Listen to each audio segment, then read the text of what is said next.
बिहार विधानसभेच्या सर्व 243 जागांचे कल हाती। आतापर्यंतच्या मतमोजणीत एनडीए आघाडीवर, एनडीएला 193 तर महाआघाडीला 41 जागा। बिहारमध्ये आतापर्यंतच्या मतमोजणीमध्ये भाजपला 88, जेडीयूला 79, राजदला 31 तर काँग्रेसला 4, एलजेपीला 21 आणि एचएएम म्हणजेच हमला 5 जागा। बिहार निवडणुकीत फडणवीसांच्या प्रचाराचा 61 मतदारसंघांवर प्रभाव। महाराष्ट्राप्रमाणेच बिहारमध्ये लाडक्या बहिणी एनडीएच्या बाजूने।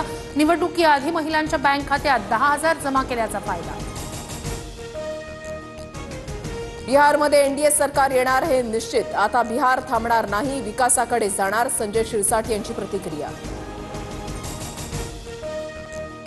बिहारमध्ये जंगलराजच्या विरोधातील लढाई होती, काँग्रेसला लोकांनी नाकारलं। बिहारचे निकाल पाहता मुंबईत काय होणार हे दिसतंय। बिहार निकालानंतर रवींद्र चव्हाण यांचं सूचक वक्तव्य।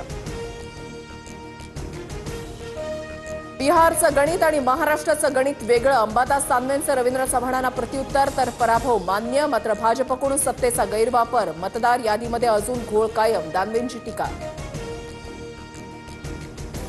बिहारचे उपमुख्यमंत्री आणि भाजप उमेदवार विजयकुमार सिन्हांकडून अशोकधाम मंदिरात प्रार्थना। बिहारच्या जनतेच्या सेवेसाठी कटिबद्ध, सिन्हांचं वक्तव्य।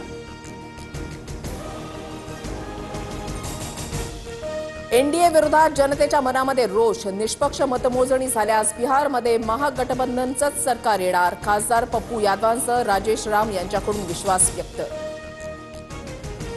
बिहारमध्ये बदलाव होणार, आम्ही सरकार बनवणार, तेजस्वी यादव यांची होती प्रतिक्रिया। तर आता आमचे कार्यकर्ते सर्व मतमोजणी केंद्रांवर तैनात असतील।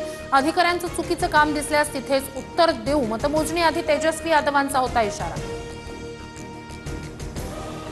बिहारमध्ये भाजपच्या विजयासाठी कार्यकर्त्यांकडून मंदिरामध्ये पूजा, पाटण्यातील हनुमान मंदिरामध्ये भाजप कार्यकर्त्यांकडून प्रार्थना।